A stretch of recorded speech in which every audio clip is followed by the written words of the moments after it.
कि अगर असदुद्दीन ओवैसी साहब को 15 मिनट के लिए इस देश का गृह मंत्री बना दो, 15 मिनट के लिए अगर गृह मंत्री बना दो, तो आप देखो कि क्या पाकिस्तान का हालत होता है। ढाका की जितनी मेरी माताएं और बहनें बैठी हैं, मैं उनको प्रणाम करना चाहता हूं, धन्यवाद देना चाहता हूं। और तमाम मेरे गार्जियन, अभिभावक यहां उपस्थित हैं सुबह 10 बजे से, तो मैं आपको तहे दिल से शुक्रिया अदा करता हूं। और एक बार चाहता हूं कि एक बार आप अपने लिए ताली बजाएं। ये इंतजार हम लोग पिछले 1 साल से कर रहे थे।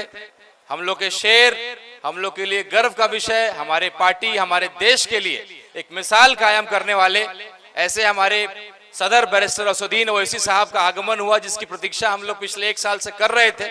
आज ये मुकम्मल हुआ। इस सब के लिए आप सब लोग इस आज के दिन के लिए बधाई। और एक क्रांतिकारी दिन, एक ऐतिहासिक दिन, हर पार्टी के लोग, हर इलाके के लोग, बड़े बड़े नेताओं, चूंकि चुनाव भी सर पे है, तो ये चर्चा का विषय बना हुआ है कि ढाका में जो जलसा होने वाला है, इसके बाद क्या होगा, इसके अगल बगल जो विधानसभा है उसका समीकरण क्या बनने जा रहा है, इसकी चर्चा हर चौक चौराहे पे हो रही है। एक मैं आपसे आग्रह करना चाहता हूं, कुछ साल पहले आपके एक सांसद थी जिन्होंने कहा था कि ढाका मिनी पाकिस्तान है, आप सबको याद होगा।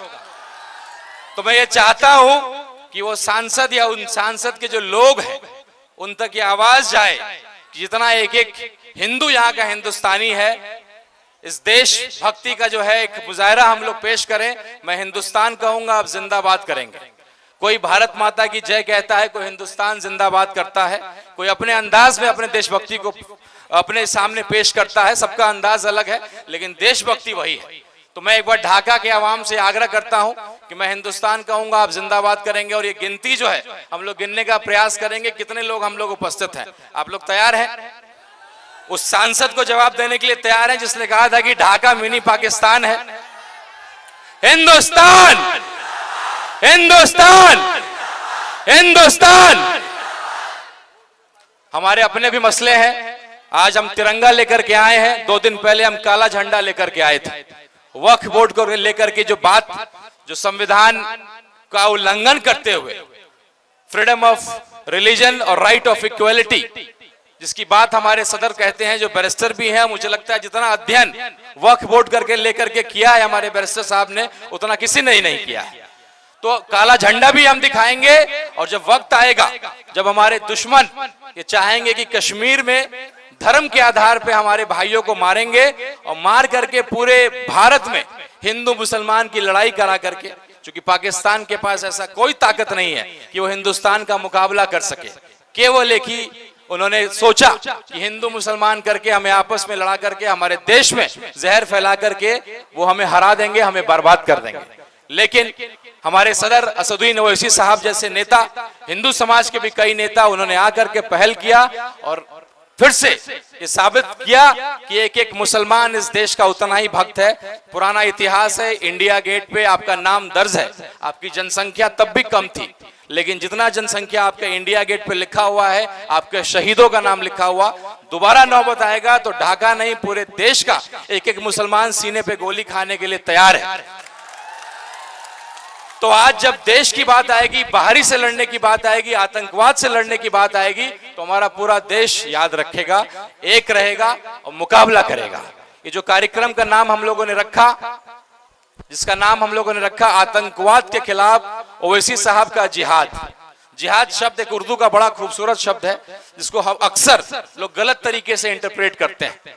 जिहाद का मतलब लव जिहाद, गलत तरीके की बातें। जिहाद का असली मतलब होता है किसी भी नाइंसाफी के खिलाफ लड़ना, संघर्ष करना, कुछ गलत हो रहा हो उसके खिलाफ संघर्ष करना। तो एक जिहाद है। जिस तरीके से हमारे सदर पाकिस्तान को जवाब दे रहे हैं, एक एक बात कह रहे हैं, वो हिंदुओं का भी गर्व से सीना फूल रहा है।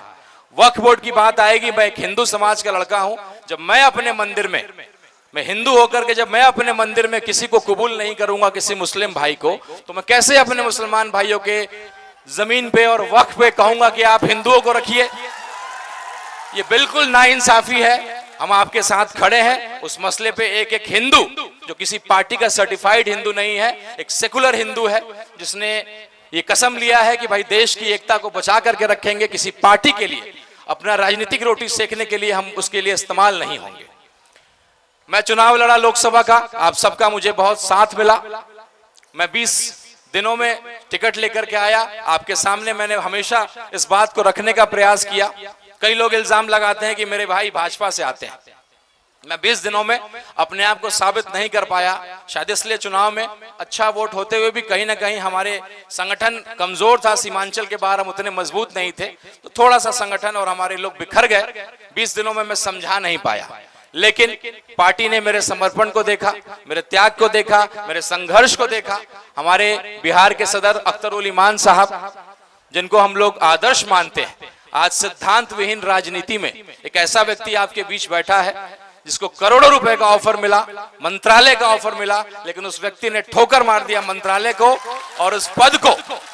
तो आज के सिद्धांत विहीन और भी बिहार के जो पलटू राम और ऐसे ऐसे लोगों के लिए जाना जाता है, उस जगह से एक ऐसा विधायक, एक ऐसा वफादार व्यक्ति जिसके नाम के पीछे भी ईमान है और ईमान का पक्का है, तो ऐसे व्यक्ति के अंदर काम करना मेरे लिए गर्व का विषय है। कई लोग मुझसे सवाल करते हैं कि भाई आप क्या कर रहे हैं, आप तो सियासी परिवार से आते हैं, सीताराम बाबू आप सब लोगों से जुड़े रहे, लंबे टाइम तक आपके मंत्री रहे, सांसद रहे, तो कई लोग मुझसे सवाल करते हैं कि आप बेवकूफी कर रहे हैं, आप क्या कर रहे हैं।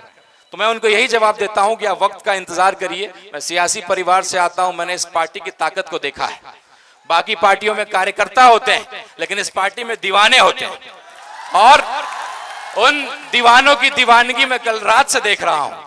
कोई गया से आ रहा है, कोई रोहतास से आ रहा है, हर जिला से, सीमांचल के मेरे जितने भी अतिथि आज आए हैं, तो ये दीवानगी है इस पार्टी की। और मुझे मालूम है कि अब मैं आपका विश्वास जीत चुका हूं।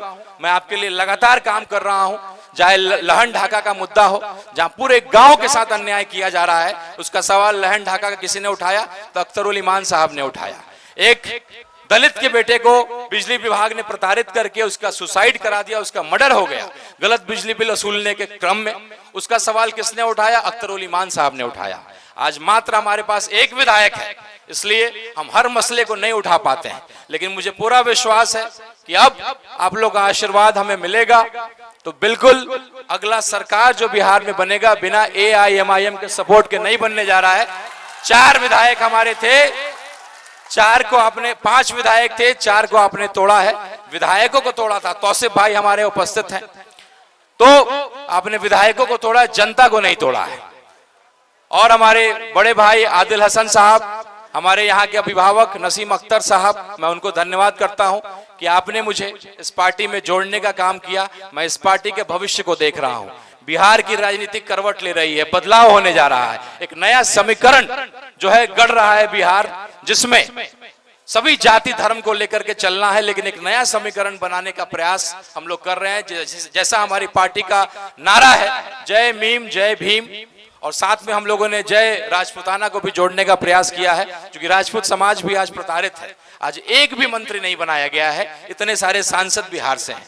तो निश्चित रूप से मेरे राजपूत भाई और जो मेरे हिंदू समाज के लोग हैं, जो राजनीति को समझते हैं, राजनीति और चुनाव जीतने के लिए समीकरण की जरूरत पड़ती है, तो निश्चित रूप से अगर आप किसी की सेवा करते हैं, उसके दिल में जगह बनाते हैं, तब जाकर के चुनाव में आपको मेहनत करने की जरूरत नहीं पड़ती। वो परिवार बन करके वो आपके लिए काम करता है। ये वक्त आप लंबे टाइम से इंतजार कर रहे हैं। मैं आपके घर का बेटा हूं, आपका भतीजा हूं, हम तो रूबरू होते रहेंगे, हम लोग बात करते रहेंगे।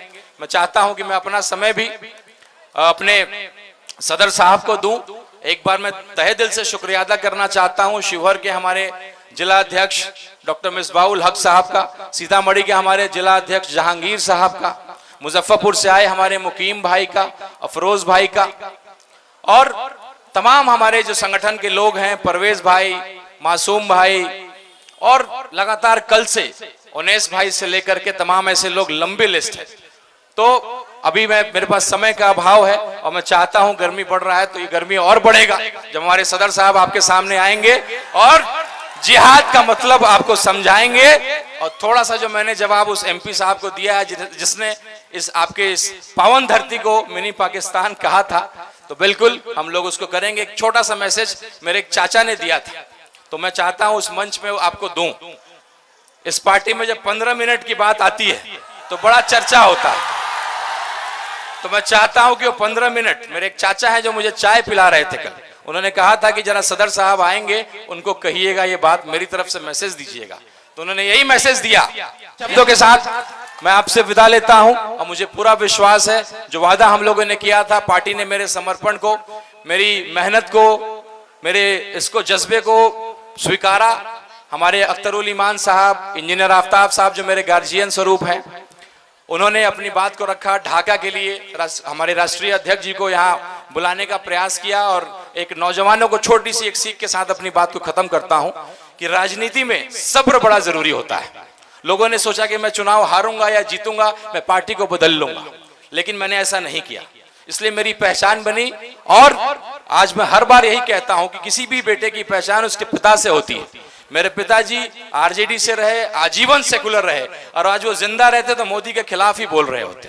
मेरे भाई साहब बीजेपी के विधायक हैं और हमारा विचारधारा अलग है। मैं अपने पिताजी के विचारधारा पे चलता हूं और मुझे पूरा विश्वास है कि अब कम से कम मेरी सेवा को देख करके, मेरी निष्ठा को देख करके अब ये मानेंगे कि मेरे रगों में मेरे पिताजी का खून दौड़ता है और मैं वही सेकुलर सीताराम बाबू का बेटा हूं। बहुत बहुत शुक्रिया।